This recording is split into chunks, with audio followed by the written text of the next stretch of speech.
नमस्कार, मी अमित काळे. न्यूज डंकामध्ये आपलं मनापासून स्वागत करतो. मित्रांनो, आज एक असं व्यक्तिमत्व आपल्या न्यूज डंकाच्या स्टुडिओमध्ये आलेलं आहे जे या वयाला सुद्धा राजकारणात, समाजकारणामध्ये सक्रिय आहेत. अर्थातच त्यांचं नाव आहे राम नाईक. आज विविध विषयांवर बोलण्यासाठी आज आपल्यामध्ये उपस्थित आहेत राम नाईक. नमस्कार साहेब. नमस्कार. मला आत्ताच समजलं की तुमची नुकतीच म्हणजे येणाऱ्या 16 तारखेला 90 वर्ष पूर्ण होत आहेत आणि रासव संघाला म्हणजे राष्ट्रीय स्वयंसेवक संघाला 100वे वर्ष सुरू होते. तर आपल्या 90 वर्षांचा आत्तापर्यंतचा प्रवास आणि आपण बघितलेला 100 वर्षांचा रासव संघाचा प्रवास याबद्दल आपण काय सांगाल? एक तर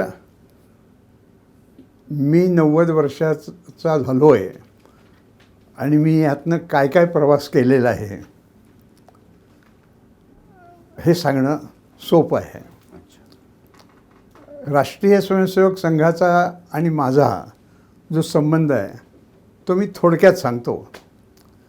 थोडक्यात म्हणजे अशासाठी की माझं शाळेतलं शिक्षण हे जुन्या औंध संस्थानात, सांगलीच्या जवळ औंध हे गाव आहे, पंतप्रतिनिधींचं. तिथे माझे वडील हायस्कूलचे हेडमास्टर होते.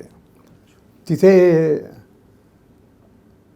ते जे राजे होते त्यांना व्यायामाचा आणि चित्रकलेची अतिशय आवड होती.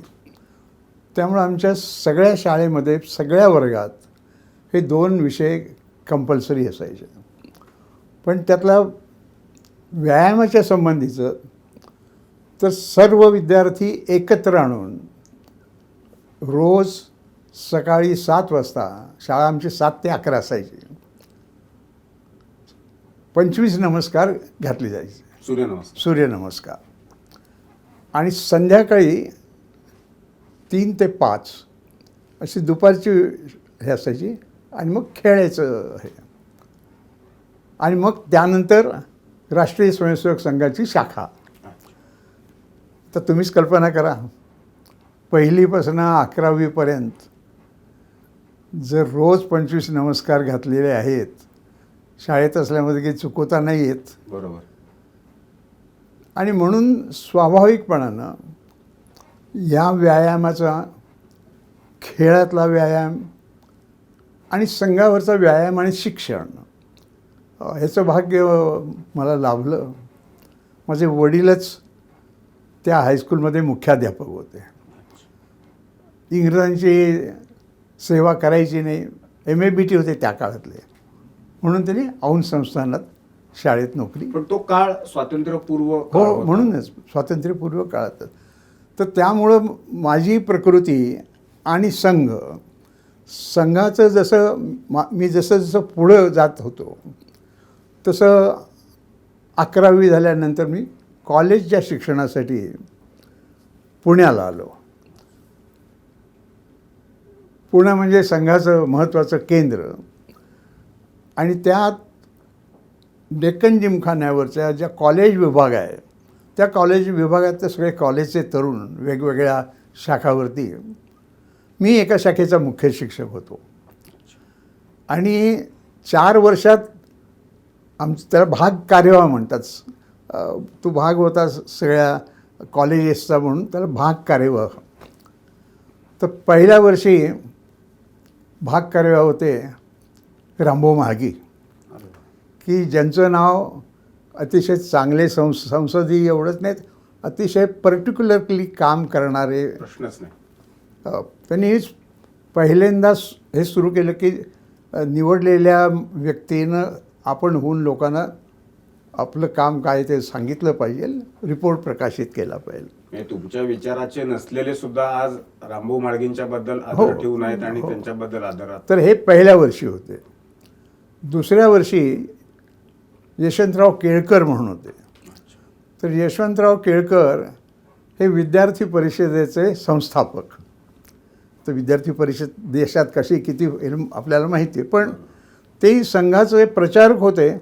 प्रचारकत्व संपल्यानंतर ते पुण्याला आले, असं झालं. त्यानंतर 3ऱ्या वर्षाला भारतीय शिक्षण प्रमुख म्हणून शिक्षण क्षेत्रात जे संघाचं काम चालतं त्याचे विधान परिषदेतही निवडून आलेले असे मुकुंदराव कुलकर्णी म्हणून होते. असे 3 दिग्गज की जे पहिल्यांदा शिक्षकांचा प्रतिनिधी म्हणून निवडून आले आणि ते देशभराचे शिक्षकांचे कामही पाहत असत. आणि 4थ्या वर्षी अच्युतराव कोल्हटकर म्हणून तेही असेच मद्रासला प्रचारक म्हणून गेले होते. ते आले, ते MA करत होते. मग नंतर SP कॉलेजच्या जी संस्था आहे त्याचे ते अध्यक्षही बनलेले होते. अशा 4 मान्यवरांच्या फार जवळून संबंध माझा आला आणि त्यामुळं आपण वेळेवर केलं पाहिजे, व्यवस्थित असलं पाहिजे, व्यवस्थित दिसलं पाहिजे, दिलेला शब्द जपून दिला पाहिजे, अशा प्रकारचे जे गुण लागतात आणि स्वयंअनुशासन हे कसं झालं पाहिजे हे संघातच शिकावं. बाळकडू तुम्हाला हां. आणि त्यामुळं कॉलेजच्या ह्या दिवसामध्ये आणि मग पुढे संघाची ज्या ज्या वेळेला आवश्यकता आहे त्यावेळेला मी काम करत असे. तर पण तुम्ही संघ आणि नंतर भारतीय जनता पक्ष म्हणजे एकूण हा जो प्रवास तुमचा परत राजकीय सुरू झाला, हो. तो केव्हा सुरू झाला? नाही, म्हणून तोच सांगतो. तो असा आहे की मी BCom झालो आणि BCom ज्या वर्षी मी BCom झालो ते दुर्दैवानं माझ्या वडिलांना अल्सर झाला होता आणि मुंबईला ऑपरेशन करायला, महाराष्ट्रात कुठे त्यावेळेला अल्सरचं ऑपरेशन करणारं कोणी नव्हतं. आणि मग ते म्हणाले की मी आणि माझा धाकटा भाऊ असे आम्ही 2 जण होतो आणि त्यावेळेला प्रिलिमिनरीचे दिवस होते. ते म्हणाले तुमची प्रिलिमिनरीची परीक्षा आहे, ते अभ्यास करा, तुम्ही मुंबईला येऊन काय करणार, त्यामुळे तुम्ही अभ्यास करायचा आहे. आणि शिक्षक असल्यामुळं त्यामुळं ते गेले, त्यांचं ऑपरेशन झालं. 8-10 दिवस चांगलं होतं पण दुर्दैवानं त्यांचं निधन झालं. त्यामुळं मी मुंबई जी पाहिली ती त्यांच्या निधनाच्या वेळेला पाहिली. म्हणजे तिथून KM हॉस्पिटलमधून दादर स्मशानभूमीत चालत जाऊन आम्ही त्यांचं सगळं केलं. मग आम्ही ज्यांच्याकडे उतरलो होतो वडिलांच्या एक मित्र होते, ते वारलेले होते पण त्यांची पत्नी होती, तर त्यांच्याकडे आम्ही उतरलेलो होतो. म्हणजे वडील ऑपरेशनसाठी त्यांच्याकडे थांबलेले होते, म्हणजे आई होती. मग स्वाभाविकपणे हे केल्यानंतर आम्ही ठाकूरद्वारला राहत असत. तिथं घरी गेलो, बोलणं चालणं वगैरे. बाबा मला सांगितलं त्याने, राम तू हुशार आहेस मला माहिती आहे, पण कधी कधी हुशार मुलांना असं होतं की आपण तेवढे मार्क मिळणार नाहीत तर ड्रॉप घ्यावा.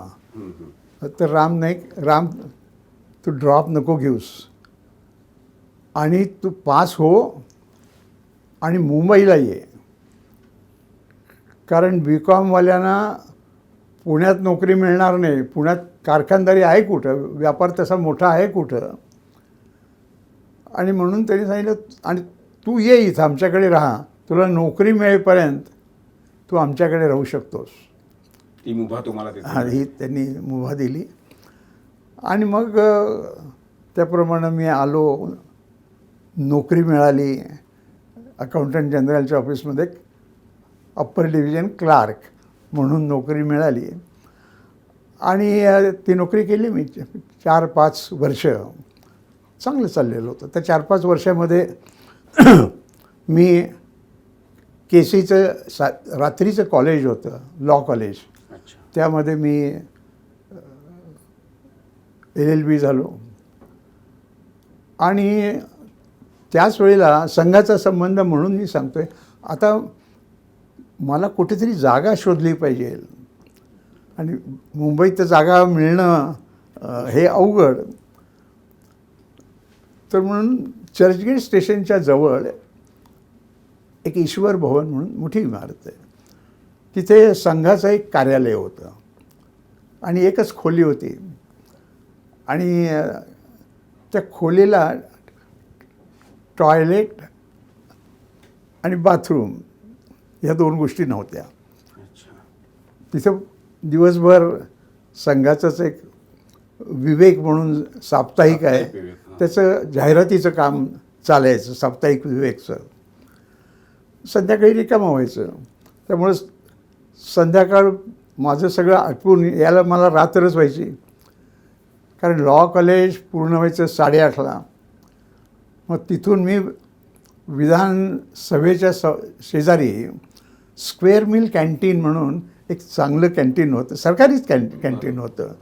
आणि तिथे 10 आण्यात त्यावेळेला 10 आण्यात प्लेट राईस प्लेट मिळत असे. तिथं जेवायचं आणि 9 वाजता संघाच्या ऑफिसमध्ये नाही 9 वाजता आपलं जे मोठं मैदान आहे आझाद मैदान, त्या आझाद मैदानावरती जी शाखा चालायची त्या शाखेचा मी मुख्य शिक्षक होतो. आणि 60-65पर्यंत उपस्थिती असायची. आता इतकी उपस्थिती कशी, तर फोर्टमधली जी हॉटेल्स आहेत ती एकदा 6-7 झाले की जवळजवळ बंद झाल्यासारखी त्यांची स्थिती होती. त्यामुळे हॉटेलची पोरं संघाच्या शाखेत येत असेल. आणि मग ती शाखा झाली की मी 10 वाजता ह्याला जायचो, संघ कार्यालयात जायचो. आणि टॉयलेटसाठी तिथं साधारणतः 200 मीटरच्या अंतरावरती चर्चगेटचं पब्लिक टॉयलेट नाही चर्चगेटची स्टेशनचंच पब्लिक टॉयलेट होतं. तर पब्लिक टॉयलेटसाठी तिथं जायचं. आणि आंघोळीसाठी त्या इमारतीच्या ग्राउंड फ्लोअरवरती सुद्धा शेजारी ओळीने 6-7 गॅरेजेस होती. अच्छा. त्यांना गॅरेज धुवायला पाणी लागायचं. त्यातल्या एका गॅरेजमध्ये मी मस्तपैकी थंड पाण्याने आंघोळ करत असे. असं माझं जीवन चालू झालं. आणि त्याच काळात पुन्हा संघाच्या स्वयंसेवकांच्या वरती सरकार काही ना काही कार्यवाही करावी असं सुरू झालं होतं. बरोबर. आणि मला त्यामुळं वाटलं की आपण बाबा सरकारी नोकरी सोडून प्रायव्हेट नोकरी घ्यावी. कारण मला माझी आई, धाकटा भाऊ, तर बाकीचे कुटुंबाची जबाबदारी माझ्यावरती होती. आणि मग हे सगळं चालत असताना याप्रमाणे जीवन, ज्यावेळेला मी असा विचार करायला लागलो त्यावेळेला पुणे युनिव्हर्सिटीने जे पदवीधर आहेत त्यांच्यासाठी एम्प्लॉयमेंट एक्सचेंज सुरू केलेलं होतं. तिथं मी माझं नाव नोंदलेलं होतं. तर मुंबईतले एक अतिशय प्रसिद्ध NH अत्रेया नाव जर आपण ऐकलं असेल तर मॅनेजमेंट कन्सल्टन्सीमध्ये खूप त्यांचं आणि त्यांचा व्यवसायच तो मुख्य होता की चांगले उमेदवार चांगल्या कंपनीत कसे निवडायचे. तर त्यांनी माझा इंटरव्ह्यू घेतला. आणि खिरा स्टील वर्क्स म्हणून स्टील फर्निचर बनवणारी गोदरेजच्या नंतरची मोठी कंपनी आहे, तिथे मला अकाउंटंटची नोकरी मिळाली. पण त्या 3 कंपन्या होत्या. दुसरी कंपनी होती जयानंद खिरा या नावाची, ती बस बॉडी डबल डेकर जे असतात त्या बांधत असत. आणि तिसरी खिरा ॲप्लायन्सेस म्हणून प्रेशर कुकर वगैरे असे बनवणार आहे. आणि त्या सगळ्यांचं मी काम करत करत 3ही कंपन्यांचा कंपनी सेक्रेटरी आणि चीफ अकाउंटंट झालो. तुम्ही मुंबईतलेच आहात तर सांताक्रूजला खिरा नगर म्हणून आहे.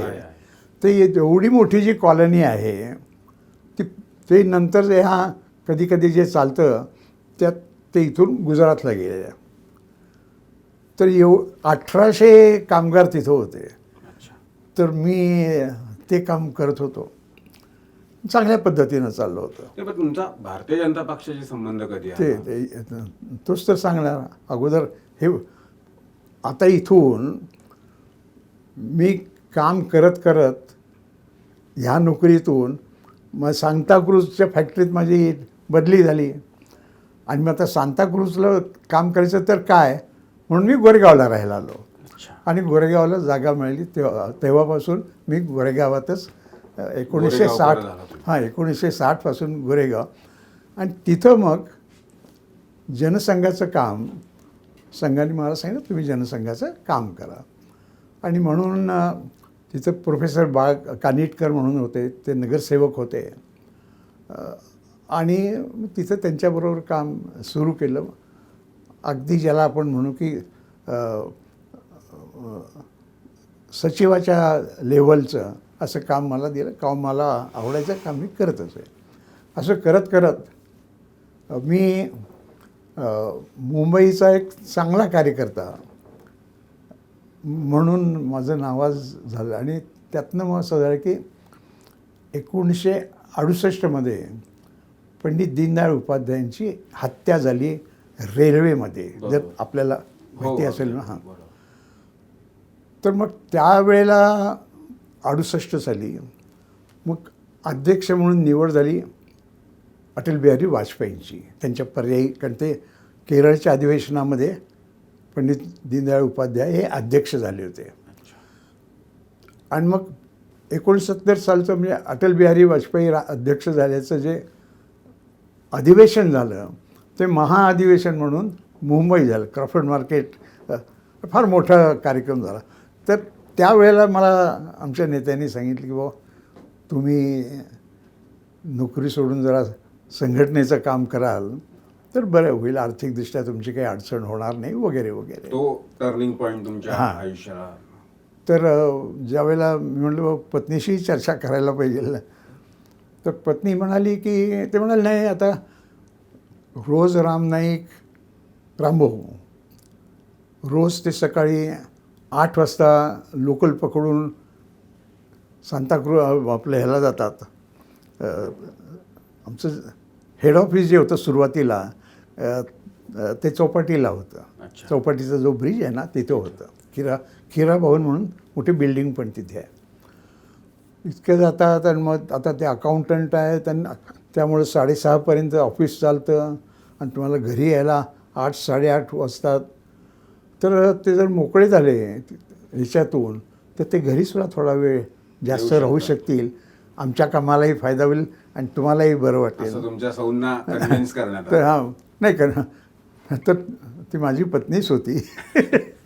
तर तिनं असं नोकरी सोडून सांगितलं तिनं सांगितलं की मला संघवाले कसं काम करतात ते माहिती आहे. कारण तिचे जे वडील होते काना धारप म्हणून अतिशय नावाजलेले वकील होते. आणि सावरकरांची जी केस चालत होती ते पुण्याचे भोपटकर चालवत असत. बरोबर. पण त्याच्यासाठी जो अन्य माहिती गोळा करून पाठवायला लागते कच्चा माल सगळा. हां ते धारप करत असत. त्या काळात बाबासाहेब आंबेडकर छगला यांच्या बरोबरीचे असलेले असे होते. त्यामुळे मला ते सगळं माहिती आहे. फक्त माझी एक अट आहे की तुम्ही मला नोकरी करायची परवानगी द्या. अच्छा. ती BA झालेली होती. मग ठरलं BEd केलं. मग तिला महापालिकेच्या शाळेत नोकरी मिळाली. आणि मग मी पूर्ण वेळ काम करायला सुरुवात केली. जनसंघाचं काम करायचं. तर 1969 ते 1977 म्हणजे आणीबाणीच्या नंतर आणीबाणीत मी बाहेर होतो. अच्छा. आणीबाणीत तुम्ही आत नव्हता. आत नव्हतो. आणि त्यामुळं संघ, जनसंघ, विद्यार्थी परिषद यांचे जे सत्याग्रहाचे वगैरे सगळे कार्यक्रम व्हायचे. आणि त्याच्याशिवाय समाजवादी पक्ष, काँग्रेस संघटना काँग्रेस अशांचंही कोऑर्डिनेशन करायचं काम तुमच्याकडे. माझ्याकडे होतं. खूप काम चांगलं केलं. आणि ज्यावेळेला बंदी उठली, लोकसभेची निवडणूक झाली, त्यात मुंबईच्या साही जागा जिंकल्या गेल्या होत्या. आणि मी संघटन मंत्री. तर आमच्याकडे केंद्रात संघटन मंत्री म्हणून नानाजी देशमुख होते. अच्छा. तर नानाजी देशमुखांनी मला सांगितलं, अडवाणींनीही सांगितलं किंवा जनता पक्षात आता काही संघटन मंत्री वगैरे वगैरे काही असं असायचं नाही, तू निवडणूक लढव. आणि म्हणून मला त्यांनी निवडणूक लढवायला सांगितलं. 1978 साली पहिली निवडणूक. मी पहिली विधानसभेची निवडणूक लढवली. 3दा आमदार आणि त्यानंतर 5 वेळेला खासदार उत्तर मुंबई. उत्तर मुंबईतून. आजपर्यंत मुंबईमध्ये हे रेकॉर्ड आहे. काय प्रश्नच हां, नाही. की कोणी 5 वेळेला ओळीने 3च्या पेक्षा जास्त कोणी जिंकलेलेच नाही. हे तर 3 अधिक 5 8 होतं. बरोबर. आणि त्यामुळं कामाचा जो आनंद आहे तो मी घेत असतो. असा संघ, जनसंघ हे सगळं एकातच एक असं कामाच्या ह्याच्यात बाकी तुमची चालतं. कारकीर्द वगैरे ही सगळ्या महाराष्ट्राला माहिती आहे, देशालाही माहिती आहे. विरोधी पक्षात दीर्घकाळ राहण्याचा योग तुमच्या पक्षाला किंवा तुमच्या पक्षातल्या नेत्यांना, निवडून येणाऱ्या आमदार खासदारांना आला. विरोधी पक्षात त्यांनी उत्तम काम केलं, त्यांचं कार्य देशापुढे आहे. विरोधी पक्षात असतानाच देशाच्या संसदेच्या सभागृहामध्ये राष्ट्रगीत म्हटलं जात नव्हतं, तर तो विषय तुम्ही संसदेच्या सभागृहात मांडलेला होता आणि त्यानंतर मी चुकत नसेल तर राष्ट्रगीत म्हणायला सुरुवात पण मी झाली. त्याची घटना तुम्हाला सांगितली पाहिजे, कसं घडलं हे हा, ते थोडं थोडक्यात सांगितलं तर बरं होईल. थोडक्यात सांगतो. आणि माझ्या संसदीय जीवनात मला अतिशय आनंद देणारी आणि स्वाभिमानही देणारी अशी ती घटना. एक प्रश्न होता, मी नव्हता विचारलेला, दुसऱ्या खासदाराने. त्यांनी विचारलं होतं, काही शाळामध्ये जनगणमन गायलं जात नाही, हे खरं आहे का? अच्छा. असल्यास त्याचं कारण काय आहे आणि सरकार काय करणार आहे? कारवाई. उत्तर, होय, हे खरं आहे. पण हे असंच दुर्लक्ष केल्यामुळं झालेलं आहे. आणि आम्ही कारवाई म्हणून सगळ्या राज्य सरकारांना सांगणार आहोत की हे जनगणमन गायलं पाहिजे. ते वाचल्यानंतर उत्तर मला असा संताप आला. मग मी त्याच्यातनं ती सभागृहात चर्चेलाही नाही गेली. 18व्या नंबरवरती होती. बरं. सभागृहात 5-6 प्रश्न चालतात, पण त्याच्यावरनं नोटीस देता येते. म्हणून त्याला अर्धा तास चर्चेची मी नोटीस दिली आणि मग हा विषय मांडला मी. त्या विषयात माझं मांडणं हे होतं. आणि मी ज्यावेळेला हा विषय मांडायचा ठरवला त्यावेळेला मी अडवाणींना सांगितलं, कारण मी व्हीप होतो. बरं. आणि अडवाणींना सांगितलं, मी आज हा विषय मांडणार आहे, तुम्ही सभागृहात असाल तर बरं होईल. मग मी मांडल्यानंतर किंवा आपण दुसऱ्याला सांगायला निघालो आहे, पण आपण एवढे मोठे घटना निर्माण करणारे, काम करणारे सरकार इथं आहे. लोकसभा एवढी मोठी, एकूण राजकारणात त्याचं महत्त्व आहे, समाजकारणातही त्याचं महत्त्व, सर्वोच्च सभागृह आहे. आणि त्यात कुठं आपण गातोय? मूळ मुद्दा हा आहे. हां, तर त्यात आपण गात नाही आहोत आणि आपण दुसऱ्याला काय सांगणार? मग त्यातनं मी मांडलं की बाबा, त्याच वेळेला दूरदर्शनवरती प्रश्न तास दाखवायचं सुरुवात झालं होतं. तेवढंच, त्यावेळेला आत्तासारखे इतके चॅनल्स नव्हते. तर मी म्हणलं, दूरदर्शनवरती जर आपण गातो आहोत हे देशातल्या लोकांनी पाहिलं तर ज्येष्ठ लोकांनी केलं त्याप्रमाणे आपण अनुकरण करावं. येत यदाचते श्रेष्ठा तदैव इतरे जनाः, या भूमिकेत मग लोकही विश्वास ठेवतील, लोकांचंही ज्ञानवृद्धी होईल, शाळेतही होईल, वगैरे वगैरे मी सुचवलं. अडवाणींनी म्हटलं की राम नाईकांनी दोन्ही गोष्टी सांगितल्यात की जनगण म्हणावं आणि शिवाय वंदे मातरम म्हणावं. बरोबर. तर म्हणाले, वंदे मातरमबद्दल तर हल्ली विचारच नाही केला जात. जनगणमन हे राष्ट्रगीत आहे, परंतु ज्यावेळेला हे राष्ट्रगीत ठरलं त्यावेळेला घटना समितीत काय सांगितलं ते त्यांनी त्यांचं रेकॉर्डच आणलं होतं. आणि त्यावेळेला घटना समिती तसं त्यावेळेला काही संघ नव्हता, हिंदू महासभा नव्हती, त्यामुळे लोकसभेमध्ये सगळे मुख्यतः काँग्रेसीच असायचे, कम्युनिस्ट किंवा काही थोडे असले तर. पण बरोबर. आमच्यापैकी कोणी कुठलीच पार्टी नव्हती. तर ह्यामध्ये अडवाणींनी ते सांगितलं, ज्या वेळेला घटना समितीत चर्चा झाली की देशाचं राष्ट्रगीत कोणतं व्हावं, तर बहुतेकांनी वंदे मातरम सांगितलं. कारण स्वातंत्र्याचा लढा वंदे मातरमच्या नावावरच लढला जात होता. पण पंडित नेहरूंना जनगणमन हवं होतं.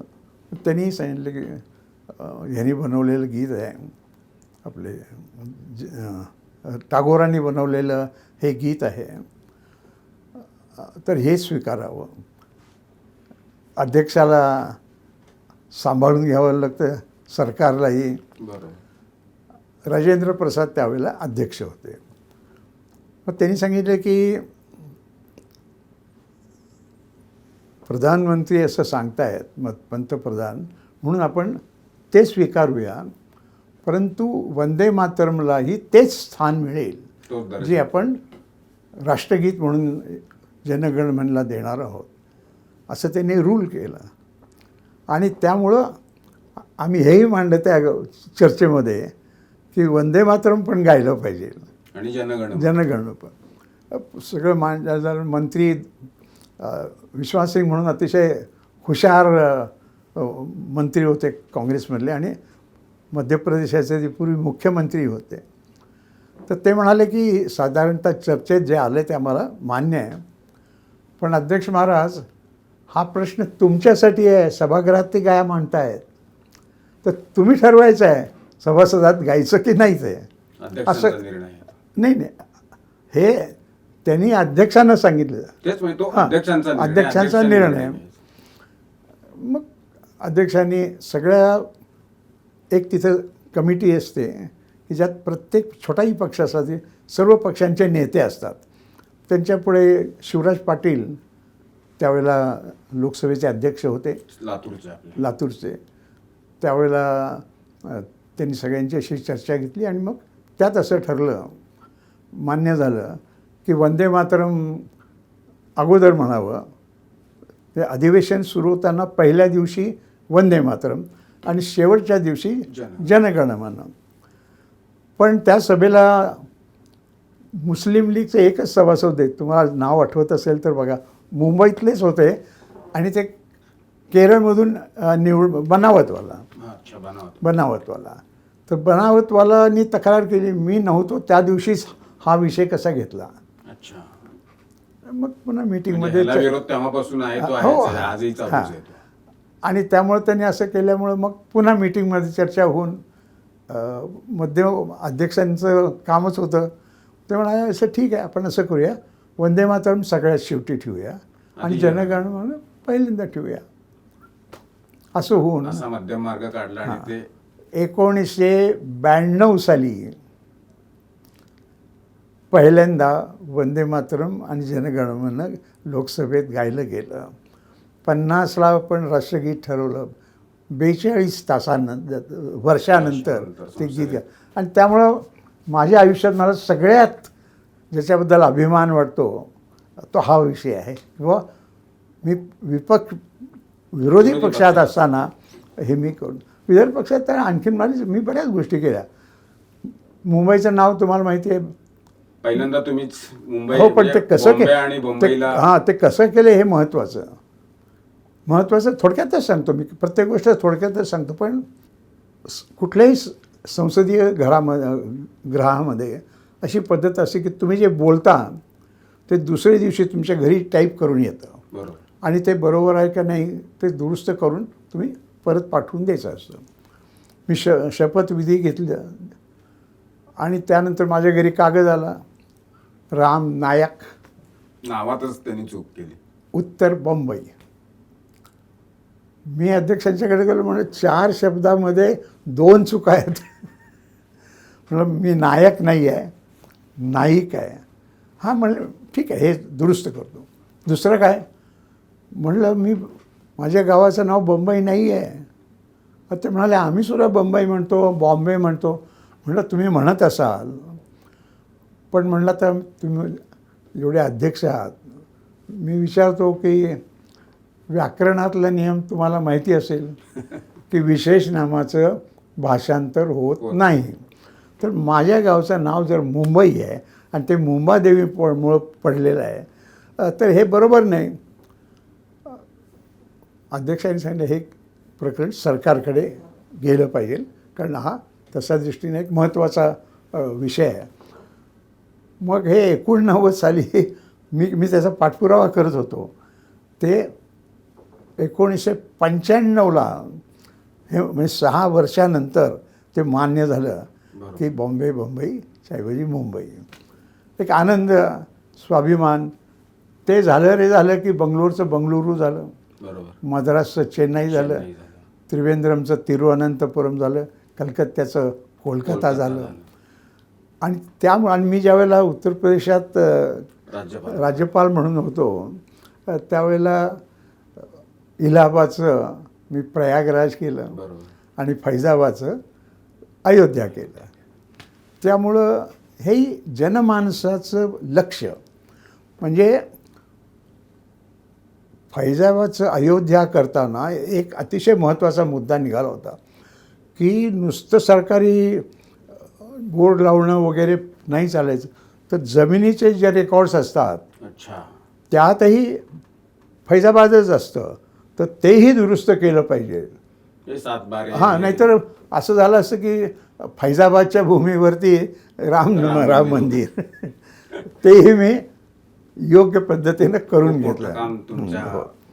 अशी अनेक कामं केली. अशीच या सगळ्या कामाच्या पार्श्वभूमीवर आपली संसदीय कारकीर्दही तशीच उजळून निघालेली आहे. आणि त्याचीच पोचपावती म्हणून की काय तुम्हाला नुकताच पद्मभूषण पण पुरस्कार मिळाला, त्याबद्दल तुमचं अभिनंदन तर आम्ही मागही केलेलं आहे, आताही हो. आता तो तुमचा वाढदिवस आपण म्हणतोय, 90 वर्ष पूर्ण होत आहेत आणि तो कार्यक्रम कोरेगावमध्ये होतोय. आणि त्या कार्यक्रमाला या देशाच्या लोकसभेच्या माजी अध्यक्षा सभापती सुमित्राताई महाजन या पण उपस्थित राहणार आहेत. करता करता मीच तुम्हाला एक प्रश्न विचारणार होतो, तो मगाशी राहून गेला, की माझ्या आकलनाप्रमाणे आज तरी वयाच्या 90व्या वर्षी राजकारणात, समाजकारणात सक्रिय असलेला नेता भारतीय जनता पक्ष असं म्हणत नाही मी, मला कुठल्याच राजकीय पक्षामध्ये दिसत नाही. आणि आज तुम्ही या वयाला उत्तम तब्येत ठेवून सक्रियपणानं आहात. तर आपली चर्चा झाली कसा व्यायाम केला वगैरे, पण आत्ताची स्थिती तुम्ही सांगताय तशी मी एक वेगळ्या पद्धतीनं मांडणी करतो आणि माझं संपवतो की भारतीय जनता पार्टीमध्ये मी जरा चौकशी केली की बाबा आपल्या मुंबईत तरी कसं काय आहे, तर मुंबईमध्ये त्या वयाचं आता कोणी नाही आहे. बरोबर. इतर पक्षातही कुठला नेता त्या वयाचा नाही, 90च्या वयाचा नाही. त्यामुळं 90च्या वयात असून सक्रियपणाने फक्त रस्त्यावरचं आंदोलन सोडून बाकीच्या सगळ्या कामात मी असतो. आणि मला त्याचा आनंद आहे, लोकांना त्याचा आनंद आहे. आणि तुम्ही आज हा कार्यक्रम मला बोलावलं त्याबद्दल मनापासून धन्यवाद. तर न्यूज डंकाच्या वतीनं आपलं आरोग्य उत्तम राहावं, आपल्याला दीर्घायुष्य मिळावं अशी प्रार्थना करतो. आणि न्यूज डंकाच्या स्टुडिओमध्ये आपण आलात, काही विषयांवरती आपण अगदी मनमोकळेपणाने चर्चा केली, याबद्दल आपले धन्यवाद. आपलेही मी धन्यवाद देतो, कारण न्यूज डंकाचा आणि सांगलीचा आणि माझा फार आता जवळचा संबंध निर्माण झाला आहे आणि हा आपला एक नवीन संदर्भ झालेला आहे. आमचा व्हिडिओ जास्तीत जास्त लाईक करा, शेअर करा आणि आमचं यूट्यूब चॅनल सबस्क्राईब करा. धन्यवाद.